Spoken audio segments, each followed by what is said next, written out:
All right. Let's turn floor off. Turn Z back on. There you go. You can see we've got this kind of suggested here. We've got a little bit of something something going on, which I'm kind of happy for. That's cool. And now we need to go in and add a whole bunch more elements. And so we can throw the spine in there if you want. I think that would be great, actually. But the spine's going to be a little tricky. So let's see if we can get it with curved tubes. And I want to make sure that we're getting it when it's snapshot. Okay, did that work? Let's turn frame off. Kinda not. Okay, but this is okay. It's good enough. Because with something like this, all I got to do is switch over to move, use that center dot, and just move them into each other. Really easy. And then you can go stroke, curve functions, delete. And now I might want to flatten that a little bit. Okay, and I'll choke that back in there a little.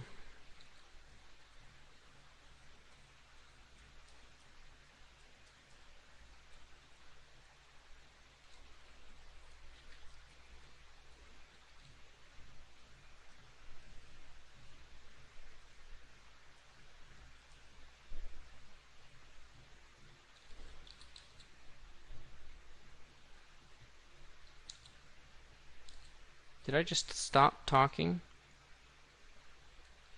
No!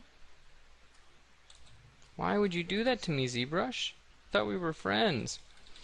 When did that happen? Happened when I probably smoothed it, huh?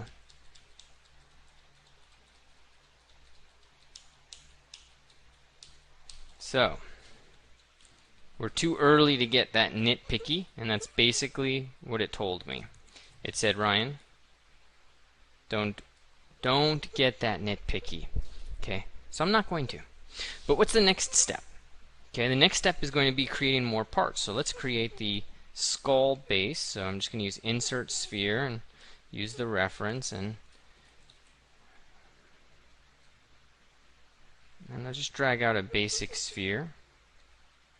Yeah, move, drag that out, center dot to get it up. Okay, frame is off. Let's use that center piece.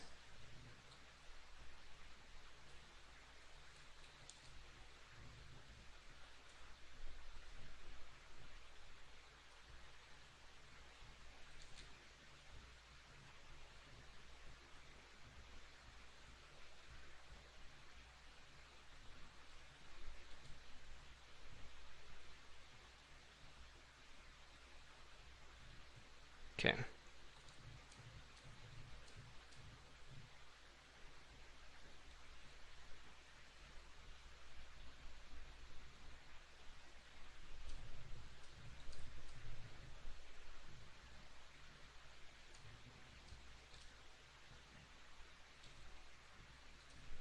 Okay, there you go.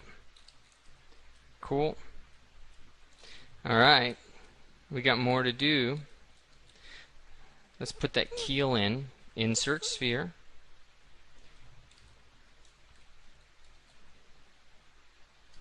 I'm going to drag an action line off. I'm going to flatten that action line.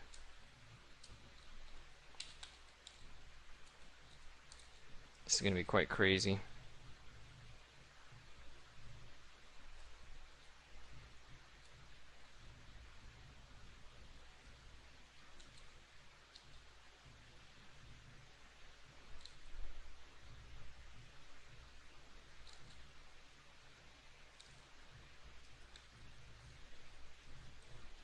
Like that.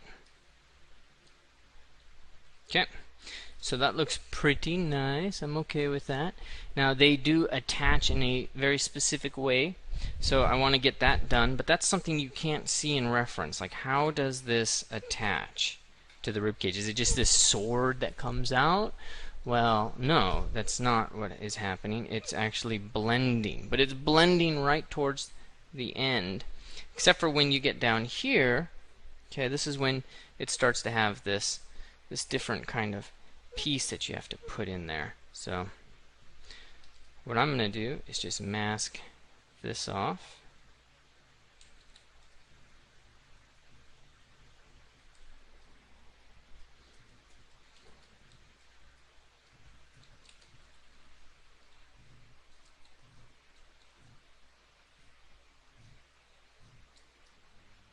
Yeah, just like that. It's less needed up here at the top, so you could probably actually just mask that, blur it.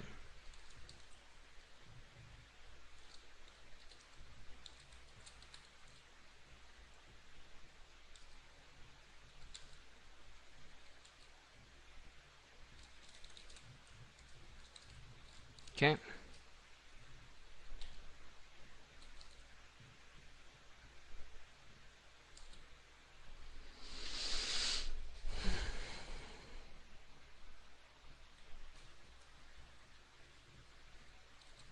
This stuff gets tough to describe because it's actually interfacing with the rib cage in a different way. And you have to start to bring the ribs down and into it.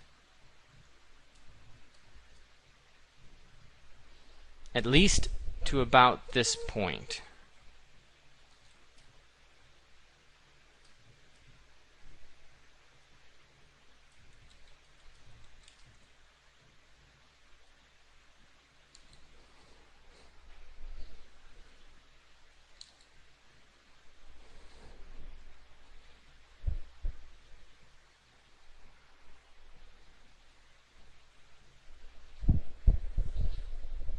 Okay. Alright, and we're 7 minutes in, but this structure is going to really require some heavy reinforcement. So it can't just exist with this keel there. It's not going to float, it's not going to work very well. So you got to have something else, and that's the wishbone. So we've got to make sure that we get this wishbone intact.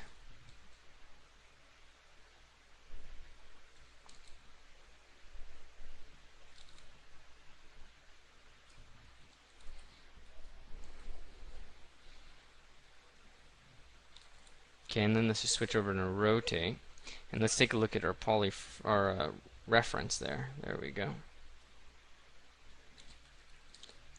Move that down.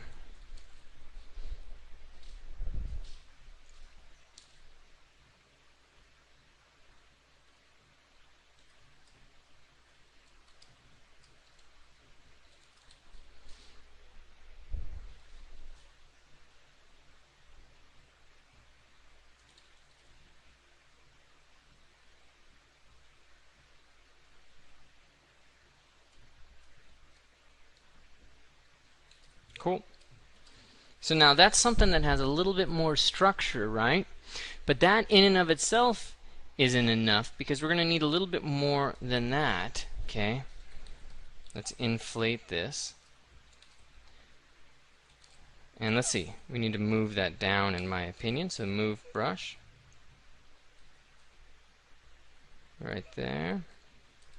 Let's triangulate. So boom. Yes. Okay. So it's definitely in there, but now I need this piece, this strong piece that's connecting and coming in right to the sternum. Any idea on what this next piece is going to be? Well, dinosaurs have this bone a lot more, than we do. There's a bunch of animals. Quadrupeds tend to have this bone a lot more. In us, it's this little tiny piece of on top of the scapula, but it's the coracoid, right? In our life, it's called the coracoid process, but in this animal, it's just the coracoid because it's largely its own bone, and this is going to go really from essentially the same place as the wishbone, but it's coming down to the base. Okay, and it's going to be more reinforcement that's happening. So wishbone, okay, the keel, sternum, whatever you want to call it. Alright, those are going to be the main ingredients, and then the scapula, which is going to flow quite far back, is going to be right there. And then of course from this major point, from right there in between these guys, that's where the arm is going to start, the wing. So let's look at the coracoid in the next section as well as the scapula.